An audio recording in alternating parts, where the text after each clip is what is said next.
रही है वो एक प्रतिस्पर्धात्मक भारत विरोध की लहर वहाँ पर बांग्लादेश में व्याप्त है।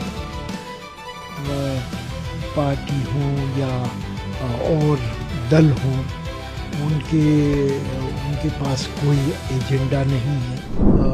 दोनों स्तरों पर जो शेखा हसीना ने आपके एजेंसी को कहा है वो काफ़ी हद तक ठीक है और सच है और संतुलित है। उन्होंने बड़ी ही गरिमापूर्वक तरीके से आप लोगों से बात की है और उनके विचार देश प्रेम और भारत के साथ संबंधों में जो ह्रास हो रहा है अल्पकालिक अवधि में, उससे प्रेरित मालूम पड़ते हैं, उससे चिंतित मालूम पड़ते हैं। ये चिंता भारत में अक्सर विज्ञ लोगों को है कि बांग्लादेश के साथ जो पिछले 50 साल के बनाए हुए अच्छे संबंध हैं वो इस समय उन पर बट्टा लग रहा है, उन पर आँच आ रही है और ऐसा सोचा जाना चाहिए कि एक चुनावों को लेकर के सरगर्मी जो चल रही है वो एक प्रतिस्पर्धात्मक भारत विरोध की लहर वहाँ पर बांग्लादेश में व्याप्त है। पार्टी हों या और दल हों, उनके पास कोई एजेंडा नहीं है, उनके पास कोई उपलब्धियां बताने को नहीं है, क्योंकि बांग्लादेश की आर्थिक स्थिति पिछले 1.5 साल से काफ़ी ख़राब हुई है और वहाँ की आंतरिक समस्याएं जैसे कि बेरोज़गारी और आपसी द्वंद्व, सामाजिक क्लेश बढ़े हैं। तो इसको लेकर के जो भी वहाँ पर दल जनता का समर्थन मांगने जा रहे हैं, उनके पास कोई दिखाने को कुछ नहीं है और उनके पास 2 ही एजेंडा आइटम बचे हैं। एक तो प्रतिस्पर्धात्मक भारत विरोध, हर कोई सिद्ध करना चाहता है कि वो भारत का बड़ा विरोधी है। दूसरा इस्लाम के प्रति पुनर्जागृति। तो इन दोनों जो एजेंडा के आइटम हैं उन पर अमल हो रहा है और इनसे भारत विरोध की, हिंदू विरोध की और एंटी माइनॉरिटी फीलिंग जो है वो बढ़ती जा रही है और ऐसा लगता है कि बांग्लादेश की अंतरिम सरकार इसको इन भावनाओं को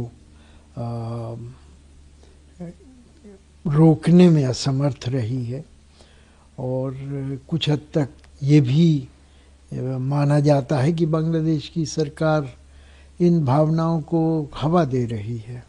तो ये सब देखते हुए जो शेखा हसीना ने कहा है वो विचारणीय है और उसमें काफ़ी जो है सक्षम तरीके से उन्होंने अपनी वेदना व्यक्त की है। भारत का भी उन्होंने शुक्रिया अदा किया है कि शेख हसीना जब भारत आई थी उसके बाद से भारत में हैं जो भी या बाकी अपोजिशन पार्टी जो साथ मिलकर इस पे जो भी निर्णय हुआ, लेकिन साथ में उन्होंने सवाल भी खड़े किए उस्मान हादी के जो मौत हुई उसके बाद जो भारत पे आरोप लगाए गए उसे लेकर कि भारत हमारा एक बड़ा पड़ोसी रहा है और सामंजस्य रहा है अब तक, लेकिन अभी हालात जो गड़बड़ हैं वो आगे चल के भी उसका असर पड़ेगा। जी, इस वक्तव्य को मैंने देखा है और ये भारत के साथ संबंधों पर जिस तरह से हादी प्रकरण से लोगों ने अनर्गल प्रचार किया है उसके बारे में जो उन्होंने कहा है वो काफ़ी हद तक सच है और आशा की जाती है कि उनके विचारों का जो बांग्लादेश की साइलेंट मेजॉरिटी है, जिसके की हित भारत के साथ जुड़े हैं, वो उन विचारों पर ध्यान देगी जो शेख हसीना ने व्यक्त किए। जी, अभी चिकन नेक का जो इसको लेकर बांग्लादेश की तरफ से उस पर भी उन्होंने चिंता जाहिर की और कहा कि ऐसे बयान कहीं ना कहीं गलत मैसेज देते हैं और इंडिया के साथ क्योंकि हमारी प्रोस्पेरिटी दूसरी है तो उसका भी गलत संदेश जाएगा। जी, मैं इसके बारे में ज़्यादा तो नहीं जानता हूँ क्योंकि ये वक्तव्य मैंने नहीं पढ़ा है, लेकिन जाहिर है कि जिस तरह की बातें बांग्लादेश के अतिरंजित कुछ युवा नेता कह रहे हैं, वो बातें एक भ्रामक ही नहीं हैं, बल्कि वो बातें अंतर्विरोधी हैं, कॉन्ट्रडिक्टरी हैं। बांग्लादेश के पास वो क्षमता नहीं है कि वो चिकन नेक को तोड़ दे या 7 बहनें जो 7 राज्य हैं भारत के उनको अलग कर दे या उन पर कब्जा कर ले।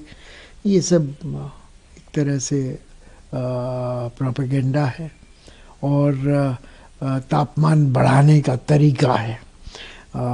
उसको उसी रूप में देखा जाना चाहिए। भारत एक बड़ा और सक्षम राष्ट्र है, उसकी सैनिक और राजनीतिक परिस्थितियाँ काफ़ी अच्छी हैं और बांग्लादेश के मुकाबले में तो ख़ास तौर पर, और जो कि अस्थिरता से व्याप्त है, जिसमें कि बेरोज़गारी बढ़ रही है, जिसमें कि जीडीपी की ग्रोथ रेट घटी है। इन सब चीज़ों के बाद शेख हसीना के जाने के बाद उसको ये ऐसी बातें उनके नेताओं द्वारा, तथाकथित नेताओं द्वारा किया जाना एक तरह से अनर्गल प्रोपेगेंडा है। जी, जो इंटरिम गवर्नमेंट को एड कर रहे हैं मोहम्मद, कैपेबिलिटी को लेकर भी उन्होंने सवाल खड़े किए। उन्होंने कहा कि वो, मेरी चिंता ये कि रेडिकल्स के हाथों में आ गए, रेडिकल्स उन्हें अपने तरीके से इस्तेमाल कर रहे हैं।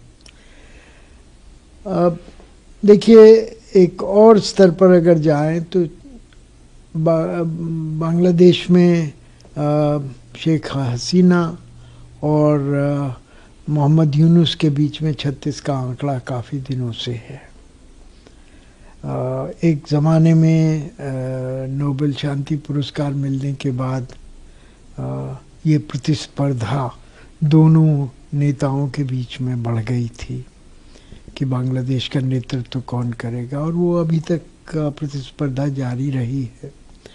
और शेख हसीना ने जो कहा है वो उसी संदर्भ में देखा जाना चाहिए। कुछ हद तक वो जो निर्णय अवामी लीग या उनके अपने व्यक्तिगत तौर पे खिलाफ दिए गए हैं, जिनमें मृत्युदंड तक शामिल है, उसका दोषी भी वो मोहम्मद यूनुस साहब को पाती हैं।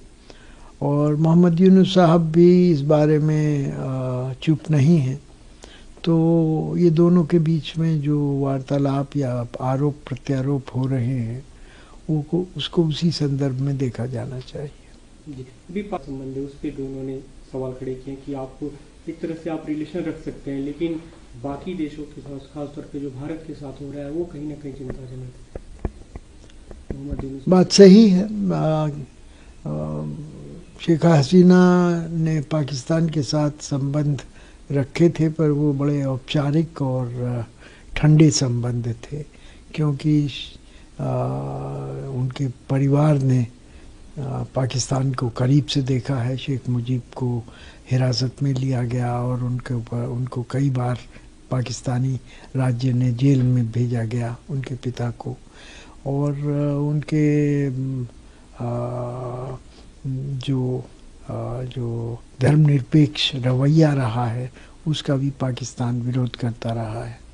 तो ये इस बारे में जो उन्होंने कहा है वो व्यक्तिगत और राजनीतिक दोनों तरफ से प्रेरित लगता है, और ये मेरे हिसाब से